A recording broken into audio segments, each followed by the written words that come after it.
اعوذ باللہ من الشیطان الرجیم بسم اللہ الرحمن الرحیم رب اشرح لی صدری ویسر لی امری واحلل عقدۃ من لسانی یفقہوا قولی رب زدنی علما۔ الحمدللہ آج ہم سپارہ نمبر 12 کا آغاز کریں گے۔ اس سپارے میں ہم سورہ ہود مکمل کرنے کے ساتھ ساتھ سورہ یوسف کے کچھ حصے کے اہم مضامین کا مطالعہ بھی کریں گے۔ بسم اللہ الرحمن الرحیم۔ یہ مکی صورت ہے، اس کی 123 آیتیں اور 10 رکوع ہیں۔ یہ سورہ اسی دور میں نازل ہوئی جس میں سورہ یونس نازل ہوئی تھی، لیکن اس صورت میں تنبیہ کا انداز سورہ یونس سے زیادہ سخت ہے۔ اس صورت میں ان قوموں کا تذکرہ ہے جو آیات الہی اور پیغمبروں کی تکذیب کر کے عذاب الہی کا نشانہ بنی اور تاریخ کے صفحات سے یا تو حرف غلط کی طرح مٹ گئیں یا افراک تاریخ پر عبرت کا نمونہ بنی موجود ہیں۔ اسی لیے حدیث میں آتا ہے کہ حضرت ابو بکر صدیق رضی اللہ تعالیٰ عنہ نے رسول اللہ صلی اللہ علیہ وسلم سے عرض کیا کہ کیا بات ہے، آپ بوڑھے سے نظر آتے ہیں؟ تو آپ صلی اللہ علیہ وسلم نے فرمایا کہ مجھے سورہ ہود، واقعہ، عما یتساءلون اور اذا الشمس کوورت وغیرہ نے بوڑھا کر دیا ہے۔ اس سے اندازہ ہوتا ہے کہ نبی کریم صلی اللہ علیہ وسلم کے لیے دور کیسا سخت ہوگا جب ایک طرف کفار قریش اپنے تمام ہتھیاروں سے اس دعوت حق کو کچل دینے کی کوششیں کر رہے تھے اور دوسری طرف اللہ تعالیٰ کی طرف سے پے در پے تنبیہات نازل ہو رہی تھیں۔ ان حالات میں آپ صلی اللہ علیہ وسلم کو ہر وقت یہ اندیشہ کھلائے دیتا ہوگا کہ کہیں اللہ تعالیٰ کی دی ہوئی مہلت ختم نہ ہو جائے اور وہ آخری ساعت نہ آ جائے جبکہ اللہ تعالیٰ کسی قوم کو عذاب میں پکڑ لینے کا فیصلہ فرما دیتا ہے۔ فی الواقع سورہ کو پڑھنے سے ایسا ہی محسوس ہوتا ہے جیسے ایک غافل آبادی جو کسی طوفان کی زد میں آنے والی ہے، اور نبی کریم صلی اللہ علیہ وسلم کی درد مندی اور فکر مندی کو اس قوم کے لیے بھی تصور کی نظر سے آپ ذرا محسوس کریں۔ آیت نمبر 1 to 24 تک تمہیدی آیات ہیں جس میں اللہ تعالیٰ نے توحید و استغفار کا مطالبہ کیا ہے۔ پہلی یہ بات ارشاد فرمائی کہ یہ ایک ایسی کتاب ہے کہ اس کی آیتیں محکم کی گئی ہیں، پھر صاف صاف بیان کی گئی ہیں ایک حکیم باخبر کی طرف سے۔ اس کے بعد یہ مطالبہ کیا گیا کہ اللہ کے سوا کسی کی عبادت مت کرو، پھر استغفار کا مطالبہ ہے اور یہ کہ تم لوگ اپنے گناہ اپنے رب سے معاف کرواؤ، پھر اسی کی طرح متوجہ رہو، وہ تم کو وقت مقرر تک اچھا سامان زندگی دے گا اور ہر زیادہ عمل کرنے والے کو زیادہ ثواب دے گا۔ اس کے بعد یہ بتایا گیا کہ زمین اور آسمان کی تخلیق کا مقصد آزمائش ہے اور یہ آزمائش کہ کون اچھے عمل کرنے والا ہے۔ پھر صابر اور غیر صابر لوگوں کے فرق کو واضح کیا گیا کہ اگر ہم انسان کو اپنی کسی نعمت کا ذائقہ چکھا کر پھر اسے اس سے لے لیں تو بہت ہی ناامید اور بڑا ہی ناشکرہ بن جاتا ہے۔ اگر ہم اسے کوئی نعمت چکھائیں اور سختی کے بعد اسے پہنچ چکی تھی تو وہ کہنے لگتا ہے کہ بس برائیاں مجھ سے جاتی رہیں، یقیناً وہ بڑا ہی اترانے والا شیخی خور ہے۔ سوائے ان کے جو صبر کرتے ہیں اور نیک کاموں میں لگے رہتے ہیں، انہی لوگوں کے لیے بخشش بھی ہے اور بہت بڑا نیک بدلہ بھی۔ اور نبی کریم صلی اللہ علیہ وسلم کو یہ بات کہی گئی کہ مشرکین کی باتوں سے دل برداشتہ ہو کر قرآن پاک کے کچھ حصوں کو بیان کرنے سے روکا نہیں جا سکتا۔ ارشاد ہوتا ہے بس شاید کہ آپ اس وحی کے کسی حصے کو چھوڑ دینے والے ہیں جو آپ کی طرف نازل کی جاتی ہے اور اس سے آپ کا دل تنگ ہے، صرف ان کی اس بات پر کہ اس پر کوئی خزانہ کیوں نہیں اترا یا اس کے ساتھ کوئی فرشتہ ہی آتا۔ سن لیجئے، آپ تو صرف ڈرانے والے ہی ہیں اور ہر چیز کا ذمہ دار اللہ تعالیٰ ہے۔ پھر قریش مکہ کے مزید اعتراضات کا ذکر ہے کہ یہ کہتے ہیں کہ اس قرآن کو اسی نے گھڑا ہے۔ جواب دیجئے کہ پھر تم بھی اسی کے مثل 10 صورتیں گھڑی ہوئی لے آؤ اور اللہ کے سوا جسے چاہو اپنے ساتھ بلا بھی لو اگر تم سچے ہو۔ پھر اگر وہ تمہاری اس بات کو قبول نہ کریں تو تم یقین سے جان لو کہ یہ قرآن اللہ کے علم کے ساتھ اتارا گیا ہے اور یہ کہ اللہ کے سوا کوئی معبود نہیں۔ آگے اللہ تعالیٰ کی سنت بیان کی گئی کہ جو شخص دنیا کی زندگی اس کی زینت پر فریفتہ ہوا چاہتا ہے، ہم ایسوں کو ان کے کل اعمال کا بدلہ یہیں بھرپور پہنچا دیتے ہیں اور یہاں انہیں کوئی کمی نہیں کی جاتی۔ ہاں، یہی وہ لوگ ہیں جن کے لیے آخرت میں سوائے آگ کے اور کچھ نہیں، اور جو کچھ انہوں نے یہاں کیا ہوگا وہاں سب اکارت ہے، اور جو کچھ ان کے اعمال تھے سب برباد ہونے والے ہیں۔ یہ لوگ اللہ تعالیٰ کو بے بس نہیں کر سکتے۔ تو بنیادی طور پر ہم یہ مضمون جب ہم آگے قوموں کا احوال پڑھنا شروع کریں گے ذہن میں رکھیں گے کہ اللہ تعالیٰ نے توحید کا مطالبہ کیا اور توبہ اور استغفار کا مطالبہ کیا، اور یہ مطالبہ صرف قریش کے لوگوں سے نہیں تھا بلکہ قیامت تک آنے والی اقوام کے لیے تھا۔ ہم بھی بحیثیت قوم اور بحیثیت امت اپنے حالات میں نظر ڈالیں تو ہمیں اس پوری صورت کے مطالعے سے یہ سبق ملے گا کہ ہمیں اللہ تعالیٰ کی طرف رجوع کرنے کی ضرورت ہے، خالص اس کی بندگی کرنے کی ضرورت ہے اور اللہ تعالیٰ سے کثرت سے توبہ اور استغفار کرنے کی ضرورت ہے۔ آیت نمبر 25 to 49 میں حضرت نوح علیہ السلام کی دعوت اور قوم نوح علیہ السلام کی ہلاکت کا بیان ہے کہ حضرت نوح علیہ السلام نے اپنی قوم کو توحید کی دعوت دی اور ان کی قوم کے مشرک لیڈروں نے اعتراضات کیے کہ ہم تو تجھے اپنے جیسا انسان ہی دیکھتے ہیں اور تیرے تابع داروں کو بھی ہم دیکھتے ہیں کہ یہ لوگ واضح طور پر سوائے چھوٹے اور غریب لوگوں کے اور کوئی نہیں، اور جو بے سوچے سمجھے تمہاری پیروی کر رہے ہیں۔ ہم تو تمہاری کسی قسم کی برتری اپنے اوپر نہیں دیکھ رہے، بلکہ ہم تو تمہیں جھوٹا سمجھ رہے ہیں۔ آپ دیکھیں کہ یہ ویسے اعتراضات تھے جیسے قریش مکہ نبی کریم صلی اللہ علیہ وسلم سے کیا کرتے تھے۔ نوح علیہ السلام نے کہا، میری قوم والوں مجھے بتاؤ تو اگر میں اپنے رب کی طرف سے کسی دلیل پر ہوا اور مجھے اس نے اپنے پاس ہی کوئی رحمت عطا کی ہو، پھر وہ تمہاری نگاہوں میں نہ آئی، تو کیا میں زبردستی سے تمہارے اوپر مسلط کر دوں، حالانکہ تم اس سے بیزار ہو؟ میری قوم کے لوگوں، اگر میں ان مومنوں کو اپنے پاس سے نکال دوں تو اللہ کے مقابلہ میں میری مدد کون کر سکتا ہے؟ کیا تم کچھ بھی نصیحت نہیں پکڑتے؟ حضرت نوح علیہ السلام نے اپنے بارے میں بھی کلیئر کر دیا کہ میں تم سے نہیں کہتا کہ میرے پاس اللہ کے خزانے ہیں، سنو میں غیب کا علم بھی نہیں رکھتا، نہ میں یہ کہتا ہوں کہ میں کوئی فرشتہ ہوں۔ حضرت نوح علیہ السلام نے کئی سو سالوں تک تبلیغ کی، بالآخر ان کی قوم کے لیڈروں نے کہا کہ عذاب لا کر دکھائیے۔ پھر اللہ تعالیٰ نے حضرت نوح علیہ السلام کو حکم دیا کہ ایک کشتی ہماری آنکھوں کے سامنے ہماری وحی کے مطابق تیار کریں، اور وہ نوح علیہ السلام کشتی بنانے لگے۔ ان کی قوم کے جو سرداران تھے جب ان کے پاس سے گزرتے تو وہ ان کا مذاق اڑاتے، اور پھر اللہ تعالیٰ کا عذاب آیا اور کافروں کو غرق کر دیا گیا اور کشتی والے مسلمان بچا لیے گئے۔ اس قصے میں ہمیں یہ پتہ چلتا ہے کہ حضرت نوح علیہ السلام کا ایک بیٹا بھی ایمان لانے والوں میں شامل نہیں تھا اور وہ بھی طوفان میں غرق ہو گیا۔ تو اللہ تعالیٰ نے مشرکین کو قانون ہلاکت سے عبرت حاصل کرنے کا مشورہ دیا اور نبی کریم صلی اللہ علیہ وسلم کو مخالفت کے اس ماحول میں صبر و استقامت کی ہدایت کی اور تسلی دی گئی کہ بہترین عافیت اور انجام متقین کے لیے ہے۔ آیت نمبر 50 to 60 تک حضرت ہود علیہ السلام کی دعوت اور قوم عاد کی ہلاکت کا تذکرہ ہے۔ قوم نوح علیہ السلام کی ہلاکت کے بعد قوم عاد کو زمین کا جانشین بنایا گیا۔ یہ بھی مشرک تھے۔ ان کے رسول حضرت ہود علیہ السلام نے انہیں توحید کی دعوت دی، انہیں شرک سے بچنے اور گناہوں پر توبہ استغفار کرنے کو کہا، استغفار کے فضائل بیان کیے گئے، لیکن ان کی قوم اپنے خداؤں کو چھوڑنے پر تیار نہ تھی۔ حضرت نوح علیہ السلام کو اللہ تعالیٰ پر کامل بھروسہ تھا، انہوں نے سمجھایا، لیکن قوم عاد نے اپنی طاقت کے نشے میں اپنے رب کی ناشکری کی، اپنے رب کی آیات کا انکار کیا اور رسول کی نافرمانی کی۔ اور یہ وہ قوم تھی جو اللہ تعالیٰ کے دین سے دشمنی رکھنے والے لیڈروں کے احکامات کی پیروی کیا کرتی تھی۔ اللہ تعالیٰ نے دنیا اور آخرت میں اس قوم پر لعنت کی اور ان پر عذاب نازل کیا، اور اللہ تعالیٰ نے اپنی خاص رحمت سے حضرت ہود علیہ السلام اور ان کے ساتھی جو تھے ایمان لائے تھے ان کو بچا لیا۔ آیت نمبر 61 to 68 میں حضرت صالح علیہ السلام کی دعوت اور ان کی قوم سمود کی ہلاکت کا تذکرہ ہے۔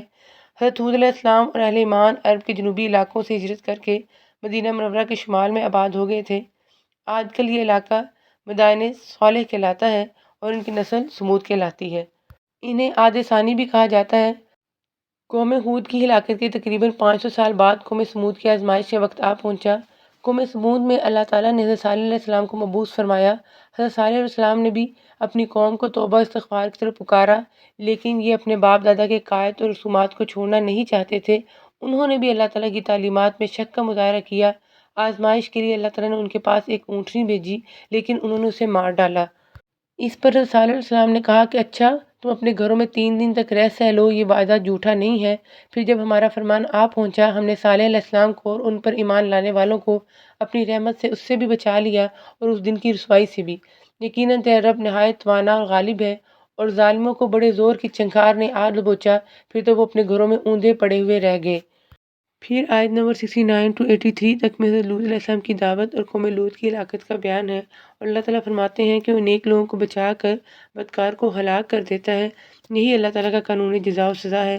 اس قصے کا تذکرہ شروع ہوتا ہے، اور ہمارے بھیجے ہوئے پیغمبر ابراہیم کے پاس خوشخبری لے کر پہنچے اور ان کے بھتیجے حضرت لوط علیہ السلام کی قوم کی ہلاکت کی اطلاع دی۔ حضرت ابراہیم علیہ السلام کے فرشتے انسانی شکل میں آئے اور فرشتوں نے انہیں بیٹے حضرت اسحاق علیہ السلام اور پوتے حضرت یعقوب علیہ السلام کی بشارت دی۔ اس پر حضرت ابراہیم علیہ السلام کی بیوی نے حیرت کا اظہار کیا۔ وہ کہنے لگی، میرے ہاں اولاد کیسے ہو سکتی ہے؟ میں خود بوڑھی اور یہ میرے خاوند بھی بہت بڑی عمر کے ہیں، یہ تو یقیناً بڑی عجیب بات ہے۔ فرشتوں نے کہا، کیا آپ اللہ کی قدرت سے تعجب کر رہی ہیں؟ آپ پر اے اس گھر کے لوگوں اللہ کی رحمت اور اس کی برکتیں نازل ہوں، بے شک اللہ تعالیٰ حمد و ثنا کا سزاوار اور بڑی شان والا ہے۔ فرشتوں نے پھر اگلی منزل کا بتایا کہ قوم لوط کی طرف ہے کہ وہ ہلاک کی جائے گی۔ اس خبر پر حضرت ابراہیم علیہ السلام نے ان سے تکرار کی تو انہیں بتایا گیا کہ اے ابراہیم اس خیال کو چھوڑ دیجیے، آپ کے رب کا حکم آ پہنچا ہے اور ان پر نہ ٹالے جانے والا عذاب ضرور آنے والا ہے۔ جب ہمارے بھیجے ہوئے فرشتے انسانی شکل میں لوط علیہ السلام کے پاس پہنچے تو یہ خبر سن کر ان کی قوم دوڑتی ان کے پاس آ پہنچی۔ انہیں عورتوں سے کوئی دلچسپی نہیں تھی، وہ مردوں کے پیچھے دیوانے تھے۔ حضرت لوط علیہ السلام نے انہیں اللہ تعالیٰ کا خوف دلایا اور کہا کہ مجھے مہمانوں کے سامنے رسوا نہ کرو، کیا تم میں سے کوئی بھی بھلا آدمی نہیں؟ دیکھیں، جب انسان پیٹ کا اور جنس کا بندہ بن جاتا ہے تو پھر انسان انسانیت کے مرتبے سے گر جاتا ہے۔ لیکن ان کی قوم وہاں پر آپ دیکھیے کہ پاگل ہو چکی تھی۔ انہوں نے جواب دیا کہ آپ تو خوب جانتے ہیں کہ ہمیں آپ کی بیٹیوں پر کوئی حق نہیں اور آپ ہماری اصلی چاہت سے بخوبی واقف ہیں۔ تو لوط علیہ السلام نے کہا کہ کاش مجھ میں تم سے مقابلہ کرنے کی قوت ہوتی یا میں کسی زبردست کا آسرا پکڑ پاتا۔ اب فرشتوں نے کہا کہ اے لوط علیہ السلام، ہم آپ کے پروردگار کے بھیجے ہوئے ہیں، ناممکن ہے کہ یہ آپ تک پہنچ پائیں، بس آپ اپنے گھر والوں کو لے کر کچھ رات رہے نکل کھڑے ہوں۔ اور پھر جب ہمارا حکم آ پہنچا ہم نے اس بستی کو زیر و زبر کر دیا اور اوپر کا حصہ نیچے کر دیا اور ان پر کنکریلے پتھر برسائے جو تہ بتہ تھے، اور بالآخر یہ لوگ ہلاک ہو گئے۔ پھر آیت نمبر 84 to 95 تک میں حضرت شعیب علیہ السلام کی دعوت اور قوم شعیب کی ہلاکت کا تذکرہ ہے۔ حضرت شعیب علیہ السلام اصحاب مدین اور اصحاب الایکہ کی طرف نبی بنا کر بھیجے گئے تھے۔ حضرت شعیب علیہ السلام نے بھی اپنی قوم کو توحید کی دعوت دی اور کہا کہ اے میری قوم، ناپ تول انصاف کے ساتھ پوری کرو، لوگوں کو ان کی چیزیں کم نہ دو اور زمین میں فساد اور خرابی نہ مچاؤ، اور انہیں اللہ تعالیٰ کے عذاب سے ڈرایا۔ یہ قوم جو تھی حرام رزق کی عادی تھی۔ حضرت شعیب علیہ السلام نے اپنی قوم سے یہ کہا کہ تھوڑا حلال زیادہ حرام سے بہتر ہے، لیکن قوم شعیب سیکولر ذہنیت کی حامل تھی۔ انہوں نے حضرت شعیب علیہ السلام سے کہا کہ کیا آپ کی نماز آپ کو یہی حکم دیتی ہے کہ ہم اپنے باپ دادوں کے معبودوں کو چھوڑ دیں اور ہم اپنے مالوں میں جو کچھ چاہیں اس کا کرنا بھی چھوڑ دیں؟ ہم تو اپنی منمانی کریں گے۔ حضرت شعیب علیہ السلام نے اصلاح کی کوششیں کی اور انہوں نے قوم کو توبہ استغفار کی دعوت بھی دی۔ قوم نوح علیہ السلام، قوم سمود، قوم صالح علیہ السلام کی ہلاکت کی ہسٹری سے ڈرایا، لیکن انہوں نے کہا کہ اے شعیب، آپ کی اکثر باتیں تمہاری سمجھ میں ہی نہیں آتی اور ہم نے آپ کو اپنے اندر بہت کمزور پایا ہے۔ اگر آپ کے قبیلے کا خیال نہ ہوتا تو ہم آپ کو سنسار کر دیتے، یعنی نیکی کی طرف بلانے والے جو تھے ان کے لیے قابل قبول ہی نہ تھے۔ پھر آیت نمبر 96 to 99 تک میں حضرت موسیٰ علیہ السلام کی دعوت اور آل فرعون کی ہلاکت کی ڈیٹیل بیان کی گئی ہے۔ آیت نمبر 100 to 123 تک آخری پیراگراف ہے۔ اس حصے میں اللہ تعالیٰ نے مختلف قوموں کی ہلاکت پر تبصرہ فرمایا ہے اور قریش کو عبرت حاصل کرنے کی ہدایت کی ہے۔ اللہ تعالیٰ فرماتے ہیں، تیرے پروردگار کی پکڑ کا یہی طریقہ ہے جبکہ وہ بستیوں کے رہنے والے ظالموں کو پکڑتا ہے، بے شک اس کی پکڑ دکھ دینے والی اور نہایت سخت ہے۔ پھر اللہ تعالیٰ نے مشرکین مکہ پر افسوس فرمایا کہ یہ روشن دلیلوں کے باوجود باپ دادا کے قائد پر قائم ہیں۔ نبی کریم صلی اللہ علیہ وسلم کو حکم الہی کے مطابق ثابت قدم رہنے کی تلقین کی گئی۔ ارشاد ہو رہا ہے، بس آپ جمے رہیے جیسا کہ آپ کو حکم دیا گیا ہے، اور وہ لوگ بھی آپ کے ساتھ توبہ کر چکے ہیں، دیکھیں ظالموں کی طرف ہرگز نہ جھکیں۔ آگے اللہ تعالیٰ کی مغفرت کا ایک اہم اصول بیان کیا گیا ہے، یقیناً نیکیاں برائیوں کو دور کر دیتی ہیں، اور نہی عن المنکر یعنی برائیوں سے روکنے کا فریضہ انجام دینے والے اصلاح پسند افراد کا ہر قوم میں ہونا ضروری ہے۔ اللہ تعالیٰ قوموں کی ہلاکت کا اصول بیان کرتے ہیں کہ جب تک وہاں نیکی کا حکم دینے والے اور برائی سے روکنے والے موجود ہوں تو اللہ تعالیٰ کی ذات اس قوم کو ہلاک نہیں کرتی۔ اور اللہ تعالیٰ یہ فرماتے ہیں کہ دنیا ایک دارالامتحان ہے اور اللہ تعالیٰ ظالم جنوں اور انسانوں سے جہنم کو بھر کر رہے گا۔ نبی کریم صلی اللہ علیہ وسلم کو تسلی اور کافروں کو دھمکی دی گئی کہ بہت جلد اللہ تعالیٰ حق اور باطل کا فیصلہ فرما دے گا، اور نبی کریم صلی اللہ علیہ وسلم کو توحید اختیار کرنے اور اللہ تعالیٰ پر بھروسہ توکل اختیار کرنے کی ہدایت کی گئی۔ ہمارے لیے اس میں کیا سبق ہے کہ یہ اپنے وقت کی طاقتور اقوام تھیں لیکن اللہ تعالیٰ کے پیغام کو جھٹلانے والی تھیں، تو اللہ تعالیٰ نے ایمان والوں کو بچا کر بقیہ لوگوں کو ہلاک کر دیا۔ تو ہمیں بھی کیا کرنا چاہیے؟ ہمیں چاہیے کہ اللہ تعالیٰ کی طرف پلٹیں، استغفار کریں اور اپنی بھی اصلاح کریں اور اپنے معاشرے کی بھی اصلاح کریں۔ بسم اللہ الرحمن الرحیم۔ آگے سورہ یوسف کا آغاز ہو جاتا ہے۔ یہ مکی صورت ہے، اس کی 111 آیات ہیں اور 12 رکوع ہیں۔ بنیادی طور پر اس میں پورا حضرت یوسف علیہ السلام کا قصہ بیان ہوا ہے۔ اس صورت کے مضامین سے ہمیں یہ پتہ چلتا ہے کہ یہ بھی زمانہ ہے قیام مکہ کے آخری دور میں نازل ہوئی ہوگی، جبکہ قریش کے لوگ اس مسئلے پر غور کر رہے تھے کہ نبی کریم صلی اللہ علیہ وسلم کو نعوذ باللہ قتل کر دیں یا جلا وطن کر دیں یا قید کر دیں۔ اس دور میں بعض کفار مکہ نے غالباً یہودیوں کے اشارے پر نبی کریم صلی اللہ علیہ وسلم کا امتحان لینے کے لیے آپ صلی اللہ علیہ وسلم سے سوال کیا کہ بنی اسرائیل کے مصر جانے کا کیا سبب ہوا، چونکہ اہل عرب اس قصے سے ناواقف تھے اور خود نبی کریم صلی اللہ علیہ وسلم کی زبان سے بھی اس سے پہلے اس قصے کا ذکر نہیں سنا گیا تھا۔ اس لیے انہیں امید تھی کہ یا تو آپ صلی اللہ علیہ وسلم جواب نہ دے سکیں گے یا کسی یہودی سے پوچھنے کی کوشش کریں گے اور اس طرح آپ صلی اللہ علیہ وسلم کا بھرم کھل جائے گا۔ لیکن اس امتحان میں بھی انہیں الٹی منہ کی کھانی پڑی۔ اللہ تعالیٰ نے نہ صرف یہ کہ اسی وقت حضرت یوسف علیہ السلام کا یہ پورا قصہ آپ صلی اللہ علیہ وسلم کی زبان پر جاری کرا دیا، بلکہ قریش اس معاملے پر چسپاں بھی کر دیا کہ جو وہ برادران یوسف علیہ السلام کی طرح نبی کریم صلی اللہ علیہ وسلم کے ساتھ کر رہے تھے۔ یہ دو اہم مقاصد اس واقعے سے ہمیں پتہ چلتے ہیں۔ ایک یہ کہ نبی کریم صلی اللہ علیہ وسلم کی نبوت کا ثبوت وہ بھی مخالفین کا اپنا منہ مانگا ثبوت انہیں فراہم کیا گیا۔ اللہ تعالیٰ نے آیت 3 سے لے کر 7 تک میں آیت نمبر 102 اور 103 میں بھی یہ بات واضح کی کہ آپ صلی اللہ علیہ وسلم کو وحی کے ذریعے سے علم حاصل ہوتا ہے۔ دوسرا یہ کہ سرداران قریش اور نبی کریم صلی اللہ علیہ وسلم کے درمیان جو اس وقت معاملہ چل رہا تھا اس پر برادران یوسف اور یوسف علیہ السلام کے قصے کو چسپاں کرتے ہوئے قریش والوں کو یہ کہا گیا کہ آج تم بھی اپنے بھائی کے ساتھ وہی کچھ کر رہے ہو جو حضرت یوسف علیہ السلام کے بھائیوں نے کیا تھا، مگر وہ جس طرح خدا کے مشیت سے لڑنے میں کامیاب نہ ہوئے اور آخرکار اپنی اسی بھائی کے قدموں میں آ رہے جس کو کبھی انہوں نے انتہائی بے رحمی کے ساتھ کنویں میں پھینکا تھا، اسی طرح تمہاری زور آزمائی بھی خدائی تدبیر کے معاملے میں کامیاب نہ ہو سکے گی، اور اسی طرح ایک دن تمہیں بھی اپنے اس بھائی سے رحم کی بھیک مانگنی پڑے گی جسے آج تم مٹا دینے پر تلے ہوئے ہو۔ یہ مقصد بھی سورہ فاتحہ کے آغاز میں بیان کر دیا ہے کہ حضرت یوسف علیہ السلام ان کے بھائیوں کے قصے میں ان پوچھنے والوں کے لیے بڑی نشانیاں ہیں، اور باقی کی ڈیٹیل میں ہم ابھی نہیں جائیں گے۔ آپ سب سورہ یوسف کو کھولیں اور اس کا مطالعہ ضرور کریں۔ ہم صرف اس کے اہم پوائنٹس کو دیکھتے چلے جاتے ہیں۔ اللہ تعالیٰ اس واقعے کا آغاز کرتے ہیں۔ ارشاد ہوتا ہے کہ ہم آپ کے سامنے بہترین بیان پیش کرتے ہیں اس وجہ سے کہ ہم نے آپ کی جانب یہ قرآن پاک وحی کے ذریعے نازل کیا اور یقیناً آپ اس سے پہلے بے خبروں میں سے تھے۔ جبکہ یوسف نے اپنے باپ سے ذکر کیا کہ ابا جان، میں نے 11 ستاروں کو اور سورج چاند کو دیکھا کہ وہ سب مجھے سجدہ کر رہے ہیں۔ یعقوب علیہ السلام نے کہا، پیارے بچے، اپنے اس خواب کا ذکر اپنے بھائیوں سے نہ کرنا جس کے متعلق احتمال ہو کہ وہ ہماری نعمت سے حسد میں مبتلا ہو کر نقصان پہنچانے کے در پہ ہو سکتا ہے، وہاں نعمت کا ذکر نہیں کرنا چاہیے۔ اور ضمناً آج کے دور میں ہمیں یہ بات سیکھنی چاہیے کہ ہر چیز سوشل میڈیا پر اپلوڈ کرنے کا ٹرینڈ بن گیا ہے، اس پر ہمیں کنٹرول کرنا چاہیے۔ اس کے بعد حضرت یعقوب علیہ السلام اس خواب کے والے سے ارشاد فرماتے ہیں، تجھے تیرا پروردگار برگزیدہ کرے گا اور تجھے معاملہ فہمی اور خوابوں کی تعبیر بھی سکھائے گا، یعنی باتوں کی تہہ تک پہنچنا سکھائے گا۔ باتوں کی تہہ تک پہنچنا انبیاء تو اللہ کی خصوصی رہنمائی میں کامل ہوتے ہیں۔ ہم بھی اللہ تعالیٰ سے بصیرت مانگیں کہ ہماری نگاہ سطحی اور ظاہر بین نہ ہو، اور اس کو پانے کے لیے اللہ تعالیٰ سے دعا بھی کریں، اور قرآن و حدیث کا کثرت سے مطالعہ اور اس پر جو عمل ہے انسان کی بصیرت کو بڑھاتا ہے۔ پھر آگے ہم دیکھتے ہیں کہ حضرت یوسف علیہ السلام کے بھائی جو تھے ان کے قتل کے در پہ ہو گئے، اور کیوں در پہ ہو گئے؟ صرف حسد کی بنا پر۔ اور حسد کی برائی یہ ہے کہ حاسد جو ہے دوسروں کی تباہی کی تمنا کیا کرتا ہے۔ اللہ تعالیٰ ہمیں حاسدین کی شر سے بچائے اور دوسروں سے حسد کرنے والا بھی نہ بنائے۔ پھر آپ کو معلوم ہے کہ بھائیوں نے کنویں میں پھینک دیا، اور حضرت یعقوب علیہ السلام نے اس وقت کیا کیا؟ صبر جمیل، اچھا صبر۔ اس کے بعد یوسف علیہ السلام مصر پہنچ جاتے ہیں، وہاں فروخت ہو جاتے ہیں۔ پھر ہمیں آگے چل کے یہ پتہ چلتا ہے کہ وزیر مصر کے گھر میں گئے اور انہوں نے بیوی کو نصیحت کی کہ وہ حضرت یوسف علیہ السلام کا خیال رکھے، لیکن وہی بیوی پھر حضرت یوسف علیہ السلام کی محبت میں گرفتار ہو جاتی ہے، انہیں گناہ کرنے پر اکساتی ہے۔ اس کے بعد ہم دیکھتے ہیں کہ وہ بااثر عورت حضرت یوسف علیہ السلام کو دھمکی دیتی ہے کہ اس کی بات مانے ورنہ ان کو جیل میں جانا پڑے گا۔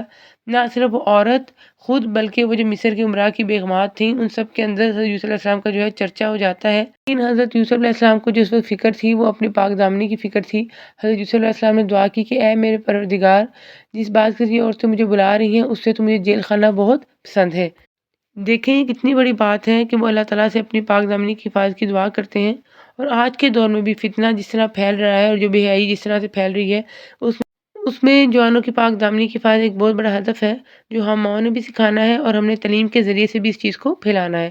پھر اس کے بعد آپ دیکھیں کہ مصر کی اخلاقی حالت کیا تھی کہ وہ امراء اپنی بیگمات کو تو کنٹرول نہیں کر سکے، لیکن انہوں نے حضرت یوسف علیہ السلام کو جرم بے گناہی کی قید میں مبتلا کر دیا۔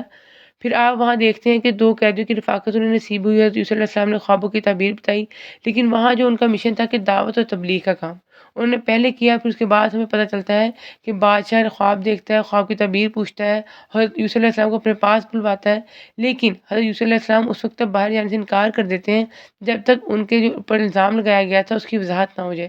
پھر وہ عورت اپنی غلطی کا اعتراف کرتی ہے اور اپنی بے گناہی کا اقرار بھی کرتی ہے۔ آج کی دعا اسی پارے میں سورہ ہود کی آیت نمبر 47 ہے، ربی انی اعوذ بک ان اسألک ما لیس لی بہ علم والا تغفر لی وترحمنی اکن من الخاسرین۔